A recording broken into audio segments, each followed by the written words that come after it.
आज हम पादप जगत के बारे में अध्ययन करेंगे। पादप जगत एक ऐसा जगत है जिसमें जीव अपने लिए और दूसरे जीवों के लिए भोज्य पदार्थों का निर्माण करते हैं, जिसके अंतर्गत कार्बनिक, अकार्बनिक, प्रोटीन, वसा सभी पदार्थों का निर्माण पादपों की कोशिकाओं में होता है। तो ऐसे जीव जो पादप जगत के अंतर्गत आते हैं, जो स्वयं के लिए और दूसरे जीवों के लिए भोज्य पदार्थों का निर्माण करते हैं, इन्हें हम पादप जगत के अंतर्गत रखते हैं। आधुनिक वर्गीकरण के आधार पर, जिसमें 5 जगत वर्गीकरण के आधार पर पादप जगत में आने वाली जो जीव हैं, ये यूकैरियोटिक कोशिकाओं के अंतर्गत आने वाले बहुकोशिकीय जीवों को रखा गया है। तो इस तरह से हम पादप जगत में जितने भी जीव आते हैं, ये इनमें क्लोरोफिल पाया जाता है, प्रकाश संश्लेषण की क्रिया होती है, और ये एक कोशिकीय भी हो सकते हैं और बहुकोशिकीय भी हो सकते हैं। तो कुछ पादप, तो इस तरह से हम आधुनिक जगत के आधार पर मुख्य रूप से पादप को एल्गी, ब्रायोफाइटा और ट्रेकियोफाइटा के अंतर्गत रखा गया है। पादप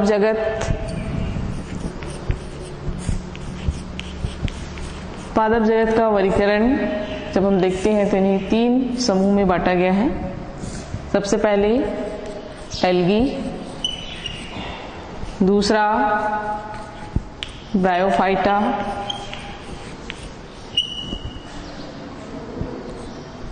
और तीसरा है ट्रेकियोफाइटा।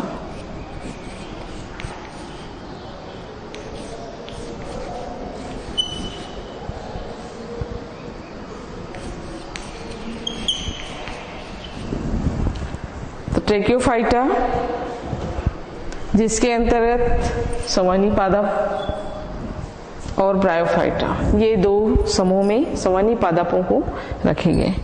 एल्गी एक स्वयं पूर्ण रूप से, इसकी जो कोशिका संरचना है, ये पूर्ण रूप से हरे थैलस संरचना वाले होते हैं। उन्हें पूर्ण क्लोरोफिल पाया जाता है और प्रकाश संश्लेषण की प्रक्रिया पूरी कोशिकाओं पर होता है। तो जितने भी सवालों को कुछ वैज्ञानिक ने इन्हें पुनः 3 वर्गों में बांटा गया है: रोडोफाइटा, फियोफाइटा और क्लोरोफाइटा। 3 समूह इसके हैं: रोडोफाइटा,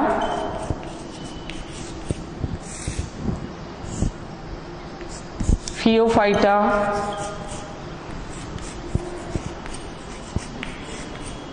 और तीसरा वर्ग के अंतर्गत क्लोरोफाइटा।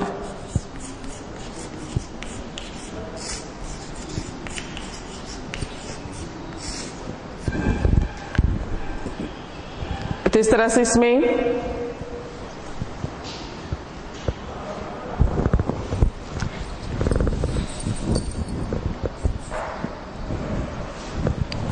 पादप जगत को मुख्य रूप से शैवाल, ब्रायोफाइटा और ट्रेकियोफाइटा 3 मुख्य पादप जगत को बांटा गया है, जिसके अंतर्गत शैवाल में इनके क्लोरोफिल की उपस्थिति के आधार पर कुछ वैज्ञानिक ने इन्हें 3 समूह में बांटते हैं: रोडोफाइटा, फियोफाइटा और क्लोरोफाइटा। ये शैवाल असंवहनी ऊतक पाए जाते हैं, पूरी कोशिकाएं इनकी ये जल में पाए जाने वाले पादप होते हैं। और सबसे पहले जो जीवों का जो विकास हुआ है, शैवाल के रूप में हुआ है। ब्रायोफाइटा जो संवहनी ऊतक हैं, इनमें विभिन्न बीजाणुओं का निर्माण होता है। उसी तरह ट्रेकियोफाइटा भी एक संवहनी ऊतक है, और ये ट्रेकियोफाइटा, इनमें बीजाणु के आधार पर कुछ बीजाणु आवरणयुक्त होते हैं, कुछ बीजाणु आवरणहीन होते हैं, और कुछ पुष्प के आधार पर। इनमें बीज, फल और पुष्प के आधार पर ट्रेकियोफाइटा को बांटा गया है। इस ट्रेकियोफाइटा के अंतर्गत इन्हें 3 समूह में बांटते हैं।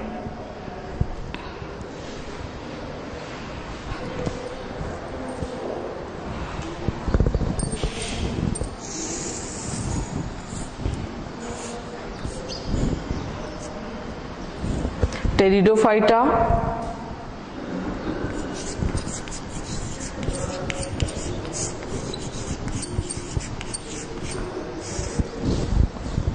दूसरा है जिम्नोस्पर्म,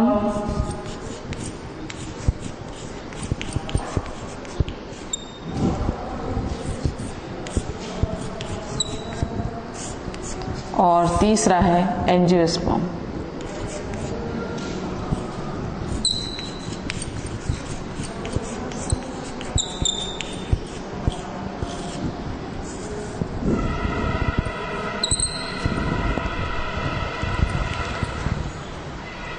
इसमें पादप जगत का मुख्य वर्गीकरण शैवाल, ब्रायोफाइटा और ट्रेकियोफाइटा।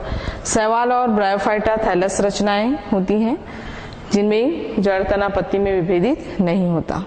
और जो ट्रेकियोफाइटा है इसमें संवहनी ऊतक पाए जाते हैं। इन संवहनी ऊतक के साथ साथ इनमें पुष्प, फल, बीजों के निर्माण के आधार पर इन्हें पुनः 3 समूह के अंतर्गत बांटा गया है, टेरिडोफाइटा, जिम्नोस्पर्म और एंजियोस्पर्म। इसमें ये था पादप जगत का वर्गीकरण, जिसमें पादपों को ये 3 समूह में बांटा गया। बाद में कुछ वैज्ञानिक ने इसे 5 समूह के अंतर्गत रखा गया। इस 5 समूह के अंतर्गत शैवालों को रोडोफाइटा, फियोफाइटा, क्लोरोफाइटा और फिर ब्रायोफाइटा और टेरिडोफाइटा के अंतर्गत रखा गया। और इसी टेरिडोफाइटा में, ट्रेकियोफाइटा में इन्हें 3 समूह के अंतर्गत बांटे गए हैं, टेरिडोफाइटा, जिम्नोस्पर्म और एंजियोस्पर्म। तो इसमें सभी एल्गी और ब्रायोफाइटा संवहनी ऊतक नहीं पाए जाते हैं। अगर कुछ ब्रायोफाइट्स ऐसे हैं जिनमें प्राथमिक संवहन ऊतक के रूप में पाई जाती है।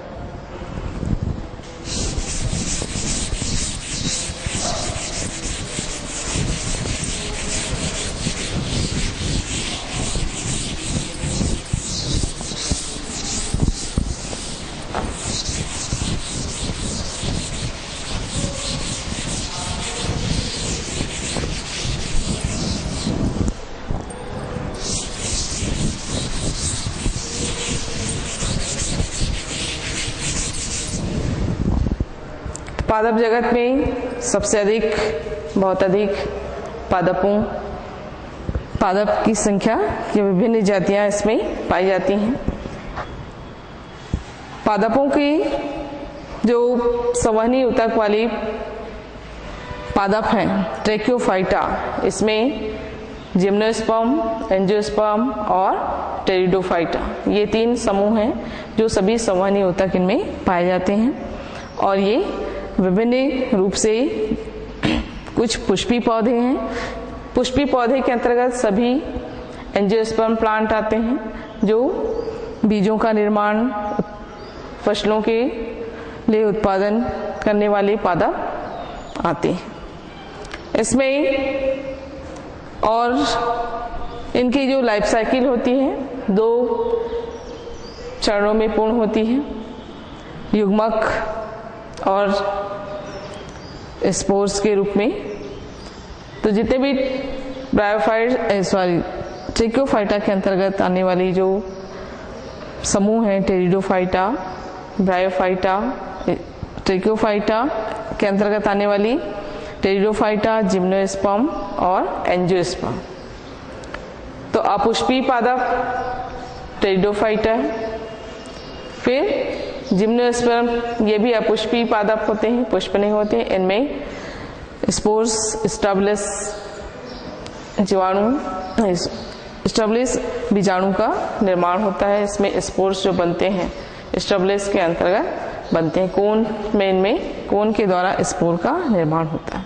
एंजियोस्पर्म में बीजों का निर्माण पुष्पों के द्वारा होता है। ये पुष्प जब पुष्पी पादप पुष्पों का निर्माण करते हैं, इसके बीजों के चारों ओर आवरण पाए जाते हैं, बीजावरण पाया जाता है, जिससे ये बीजों का निर्माण करते हैं। तो इस तरह से पुष्प, फल और बीजों के आधार पर ट्रैकियोफाइटा को 3 समूह के अंतर्गत रखे गए हैं। तो इसमें हम शैवाल, पादप जगत के अंतर्गत सबसे जो जीवों का जो विकास हुआ है पादप जगत में, सबसे पहले शैवालों का विकास हुआ है। और ये शैवाल जो कि प्रकृति में सबसे पहले इनका विकास हुआ है। तो द्वि जगत के आधार पर जितने भी शैवाल हैं, इन शैवालों को थैलोफाइटा के अंतर्गत रखे गए। इनकी जो पूरी संरचना होती है थैलस संरचना होती है, इसमें जड़, तना, पत्तियों में विभेदित नहीं होता। इन सवालों को ऐसे समूह में रखा, सवालों को ऐसे समूह के अंतर्गत रखा गया है जो इनकी पूरी जो संरचना है ये थैलस संरचना होती है, और इसलिए इन्हें थैलोफाइटा भी कहा जाता है, जिसमें जड़, तना, पत्ती नहीं होती। और ये तंतुवत संरचना हो सकती है या कुछ ये मृदुतक संरचनाओं के समान इनकी संरचनाएं पाई जाती हैं। कुछ शैवाल इतने बड़े होते हैं कि ये जड़, तना, पत्ती के समान दिखाई देते हैं, लेकिन इनमें जड़, तना, पत्ती नहीं होता। इनकी जो पत्तियां हैं लैमिना, चौड़ी चौड़ी जो संरचनाएं पत्ती के समान लैमिना दिखाई देती हैं। उसकी पतली तंतुवत जो संरचनाएं होती हैं प्रिंथ होता है, और किसी सतह से जुड़े होते हैं जिसे होल्ड फास्ट कहते हैं। तो ज्यादातर जो पाए जाने वाली जो शैवाल हैं, समुद्रों में पाए जाने वाली जो शैवाल हैं, ये बड़े बड़े हो सकते हैं, लगभग 18 मीटर तक के भी होते हैं। तो इस तरह की जो शैवाल हैं विभिन्न, इसमें जड़, तना, पत्ती के रूप में विभेदित नहीं होते। और अगर कुछ शैवाल जो बड़े होते हैं वो लैमिना, व्रेंथ और होल्ड फास्ट के रूप में विभेदित होते हैं। और कुछ जो शैवाल है पूरी तरह से उनकी संरचना तंतुवत होते हैं या कोशिकीय होते हैं, ये पूरी तरह से क्लोरोफिल युक्त होते हैं। तो इस तरह से इनमें जो थैलस संरचनाएं हैं, इनकी जो संरचनाएं के साथ इनके जो लक्षण हैं, संवहनी ऊतक इनमें नहीं पाए जाते। पूरा इसका इन कोशिकाओं के अंदर संवहनी ऊतक नहीं होता। ये पूरी जल से ही अपनी आवश्यकताओं की पूर्ति जल से ही प्राप्त करते हैं। इनमें युग्मनज, जायगोट का भ्रूण में परिवर्धित नहीं होते। जायगोट भ्रूण में परिवर्धित नहीं होते मतलब इसमें जो जायगोट बनेगा ये स्पोर्स आपस में संयोजित होकर जायगोट बनाते हैं और भ्रूण का विकास में नहीं होता। फिर से ये विभाजित होकर अगुणित स्पोर्स का निर्माण करते हैं। इन सवालों में इनका जो लाइफ साइकिल है ये पीढ़ी एकांतरण इनमें होता है, और लेकिन इसमें युग्मोद्भिद, स्पोरोफाइट और गेमेटोफाइट दो पीढ़ी एकांतरण संरचनाएं होती हैं। स्पोरोफाइट से मतलब है जिसमें बीजाणु द्विगुणित अवस्था में होते हैं, और अगुणित अवस्था में जब होते हैं तो ये गेमेटोफाइट संरचना कहलाते हैं। तो सवाल की जो पूरी लाइफ साइकिल संरचनाएं हैं ये ज्यादातर गेमेटोफाइट संरचना को प्रदर्शित करता है। अगुणित संरचनाएं होती हैं और बहुत कम समय के लिए इनमें गेमेटोफिटिक संरचनाएं देखने को मिलता है। इसी तरह इनमें जननांग एक कोशिकीय होते हैं, और बहुत कम शैवालों में बहुकोशिकीय रचनाएं पाई जाती हैं, जिन्हें अगर होता है तो ये बंद स्टाइल कोशिकाओं के आवरण से ढके होते हैं। तो इस तरह से ये शैवाल के सामान्य लक्षण हैं। इनमें शैवालों में पाए जो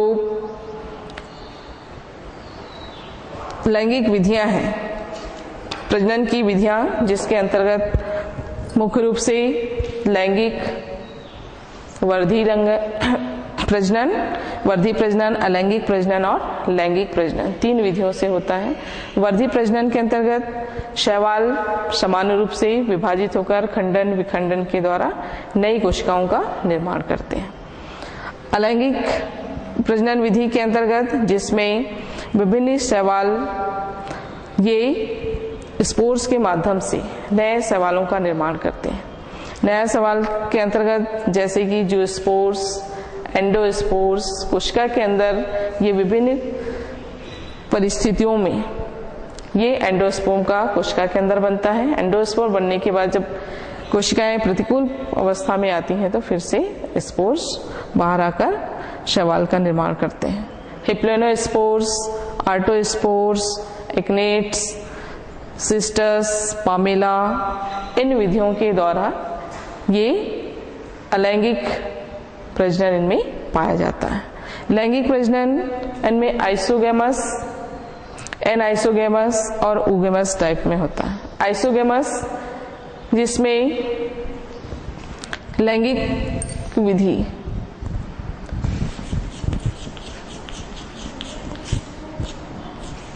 शैवालों में प्रजनन विधि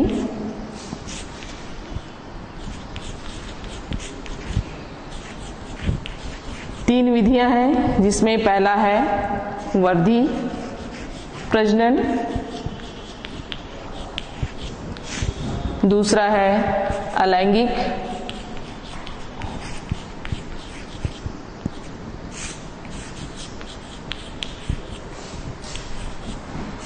और तीसरा है लैंगिक।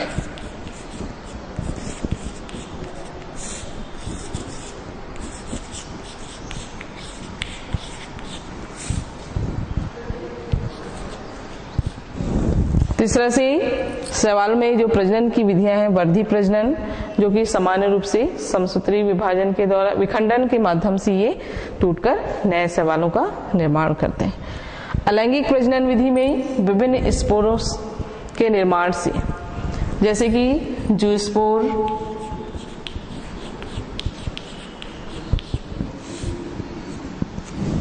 एप्लेनोस्पोर,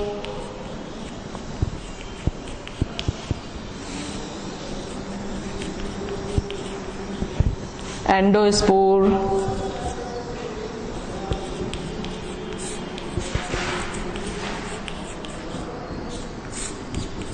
पामेला, सिस्ट,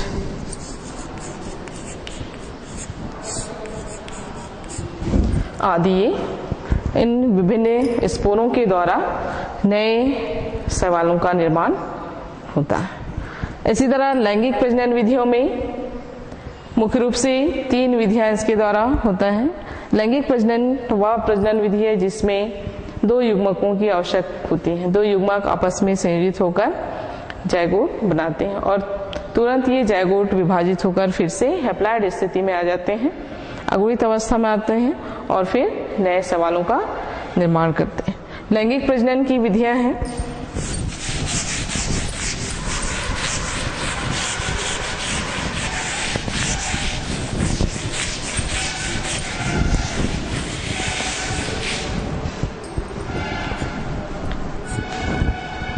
लैंगिक प्रजनन के अंतर्गत आइसोगेमस,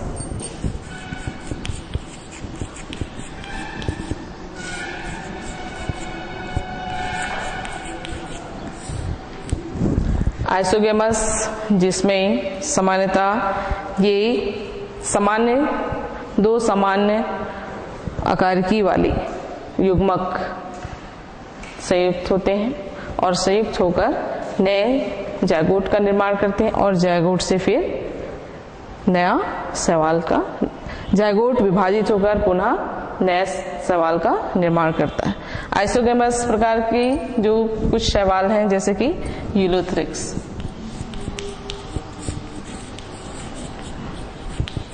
यूलोथ्रिक्स में इस आइसोगेमस प्रकार के लैंगिक प्रजनन की विधियां पाई जाती हैं। आइसोगेमस क्या है? जिसमें दो युग्मक आपस में संयोजित होंगे, एक नर युग्मक होता है और दूसरा मादा युग्मक। दोनों की आकृतियां सामान्य होती हैं, आकारिकी रूप से समान होते हैं और ये संयुक्त होकर जायगोट बनाते हैं। जायगोट पुनः विभाजित होकर पुनः ये अयुग्मित युग्मक का या युग्मित युग्मक का निर्माण करता है और नए शैवाल बनते हैं। पहला था आइसोगेमस, दूसरा है इसमें एनाइसोगेमस।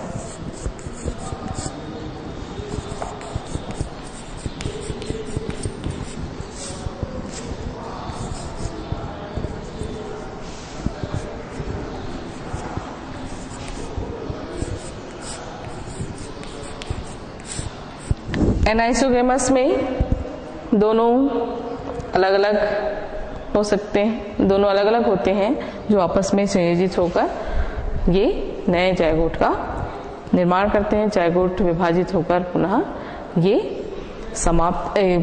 नए विभाजित होकर नए शैवालों का निर्माण करते हैं।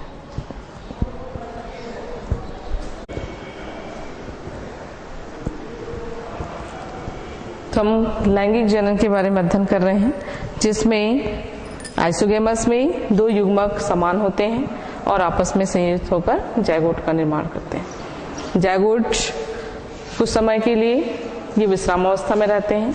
जब ये युग्मक अर्धसूत्री विभाजन होता है तो ये 4 जो स्पोर का निर्माण होता है, जिससे पुनः नए शैवालों का निर्माण होता है। इसी तरह एनाइसोगेमस में दो अलग अलग युग्मक होते हैं जिनकी आकृति अलग अलग होती है, एक छोटा और दूसरा बड़ा। इसमें एनाइसोगेमस में एक जिसके अंतर्गत दो असमान आकृति वाले हैं, ये बड़ा युग्मक मादा युग्मक होता है और छोटा युग्मक होता है नर युग्मक। दोनों आपस में संयोजित होकर जायगोट बनाते हैं और जायगोट फिर से नए अर्धसूत्री विभाजन के द्वारा स्पोर्स का निर्माण करता है और इस तरह से ये नया स्पोर्स जो बनता है ये नए शैवाल का निर्माण करता है। इसके अंतर्गत आने वाले जो शैवाल हैं जैसे कि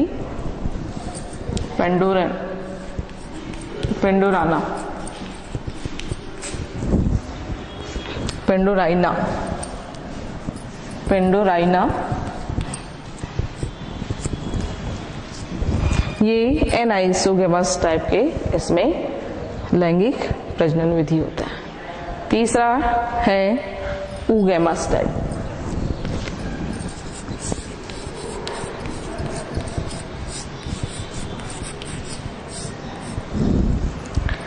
ऊगेमस टाइप में जिसमें दो युग्मक दो असमान रूप से होते हैं और एक नर युग्मक छोटा और चल होता है, दूसरा मादा युग्मक अचल होता है। ये दोनों आपस में संयोजित होने के बाद नए जायगोट का निर्माण करते हैं और नए जायगोट पुनः ये अर्धसूत्री विभाजन के द्वारा फिर से नए शैवाल का निर्माण करता है। तो इस तरह से प्रजनन की जो विधियां हैं मुख्य रूप से वर्धी प्रजनन, अलैंगिक प्रजनन और लैंगिक प्रजनन विधियों के द्वारा शैवालों में जीवों का विकास होता है और प्रत्येक जीव जो बीजाणु हैं ये स्पोर्स के रूप में अगुणित अवस्था के द्वारा अपनी पूरी संरचना का निर्माण करते हैं। जितने भी लैंगिक विधि के द्वारा जो युग्मक आपस में संयोजित होकर जायगोट बनाते हैं, ये जायगोट अर्धसूत्री विभाजन के द्वारा 4 जो स्पोर्स का निर्माण करते हैं। ये 4 जो स्पोर्स फिर से नए शैवालों का निर्माण करते हैं। ये था शैवालों में उनकी सामान्य लक्षण और उनमें प्रजनन की विधियां। इसमें हम शैवालों को मुख्य रूप से 3 आधुनिक वर्गीकरण के आधार पर इनको 3 वर्गों में बांटा गया है, रोडोफाइटा, फियोफाइटा और क्लोरोफाइटा।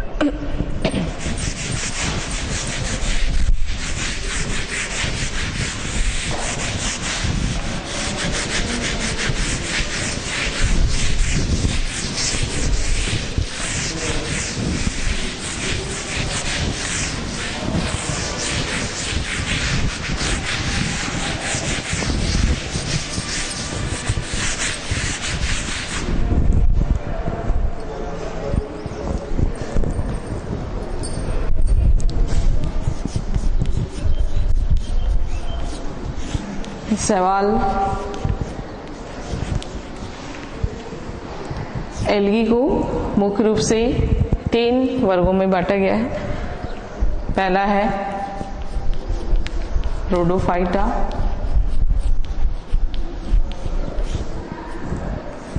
दूसरा है फियोफाइटा,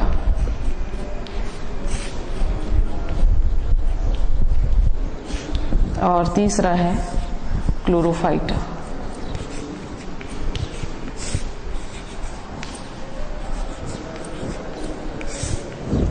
ये 3 मुख्य रूप से सवालों को बांटा गया है। रोडोफाइटा जिसके अंतर्गत लाल सवाल आते हैं और इसमें विभिन्न पिगमेंट्स के आधार पर ये इनकी कलर या इनका रंग लाल रंग का दिखाई देता है। इसमें आर फाइकोइरिथ्रिन, आर फाइकोसाइनिन, आर फाइकोइरिथ्रिन और आर फाइकोसाइनिन क्लोरोफिल ए और डी पाए जाते हैं। तो आर फाइकोइरिथ्रिन के कारण ये लाल रंग के दिखाई देते हैं। तो जितने भी जो सवाल हैं रोडोफाइटा समुद्रों में अगर लाल रंग के जब हैं, आर फाइकोइरिथ्रिन के कारण पूरा समुद्र लाल समुद्र के रूप में दिखाई देता है। इसी तरह फियोफाइटा में आर फाइकोइरिथ्रिन पिगमेंट्स की अधिकता होती है, क्लोरोफिल ए, सी, डी पाए जाते हैं। क्लोरोफाइटा में क्लोरोफिल ए भी पाया जाता है जो हरे रंग का होता है। रोडोफाइटा लाल रंग का, फियोफाइटा भूरे रंग का होता है और क्लोरोफाइटा हरे रंग के सवाल। तो इसमें पिगमेंट्सों के आधार पर उनके वर्गीकरण भी देखने को मिलता। इसमें सबसे पहले हम देखते हैं रोडोफाइटा।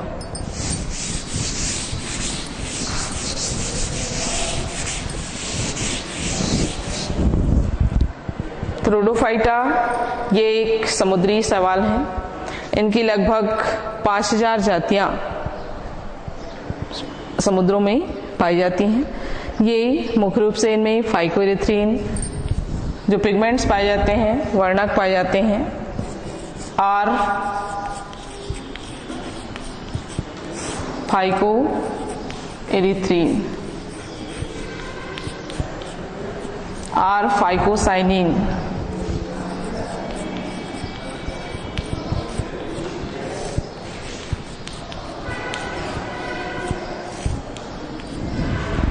क्लोरोफिल ए और डी, क्लोरोफिल ए और डी पिगमेंट्स ये इनमें पाए जाते हैं। इनका जो स्टार्च है ये फ्लोरिडीन के रूप में संचित होता है रोडोफाइटा सवालों में। इनकी बाहरी कोशिका भित्ति है जो बाहरी सतह पैक्टिन की बनी होती है, आंतरिक सतह सेलुलोज की बनी होती है।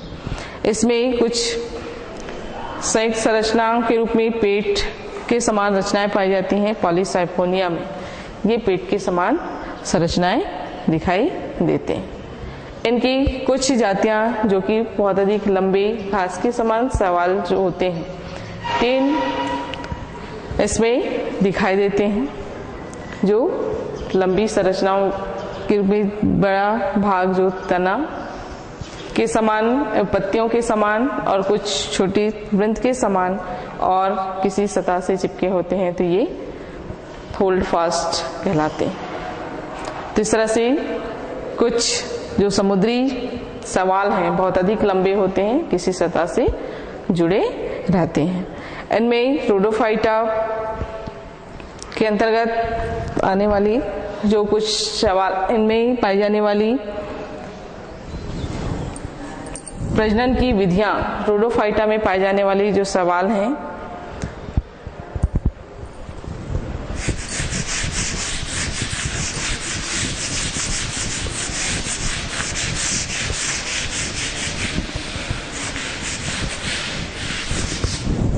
इसमें भी 3 विधियों के द्वारा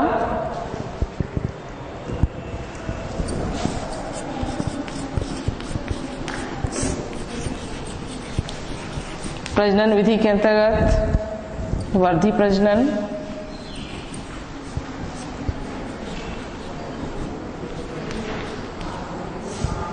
जिसमें पादप विखंडित होकर यानी शैवाल विखंडित होकर नए शैवालों का निर्माण करते हैं।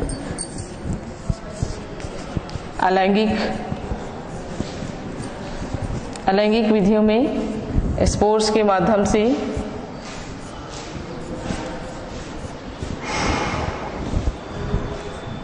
अलैंगिक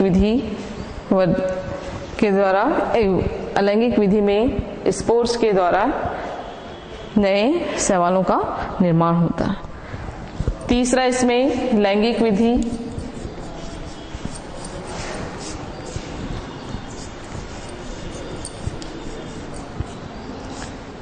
तो लैंगिक विधि के द्वारा दो युग्मकों की आवश्यकता होती है। दो युग्मक आपस में संयोजित होकर जायगोट बनाते हैं और जायगोट पुनः विभाजित होकर अर्धसूत्री विभाजन के द्वारा ये स्पोर्स का निर्माण करता है।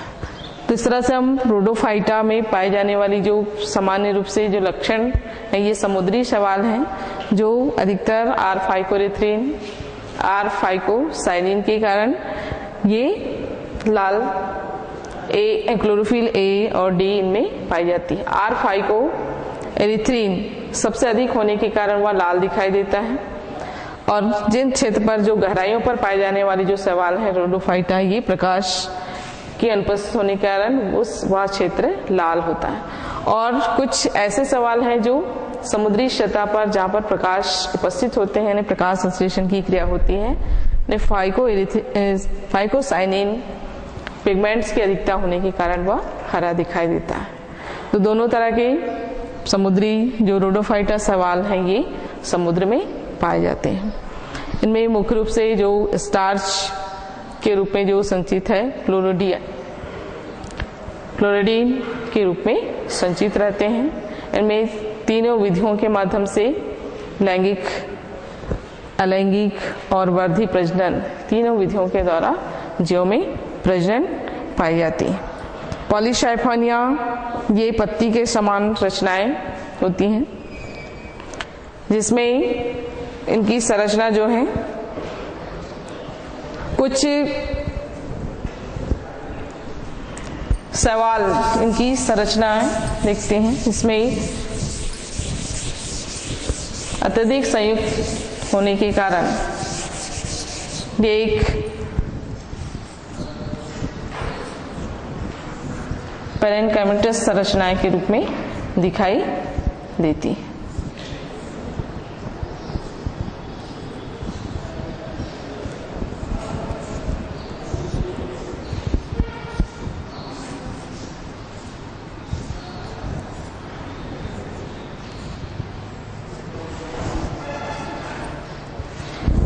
ये पोरफायरिना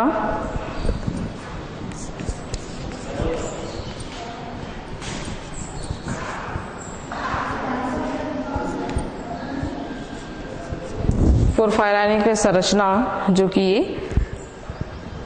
रोडोफाइटा के अंतर्गत आने वाली शैवाल है। इसी तरह क्लेडो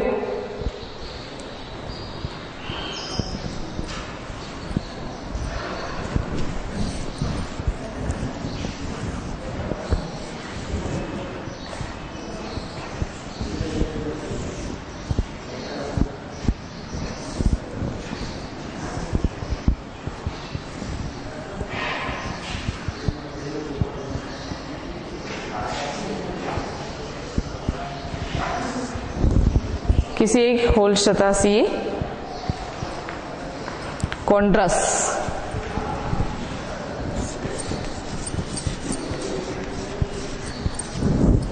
कुछ स्पीसीज इस तरह की संरचनाएं रोडोफाइटा के जीवों में देखने को मिलता है।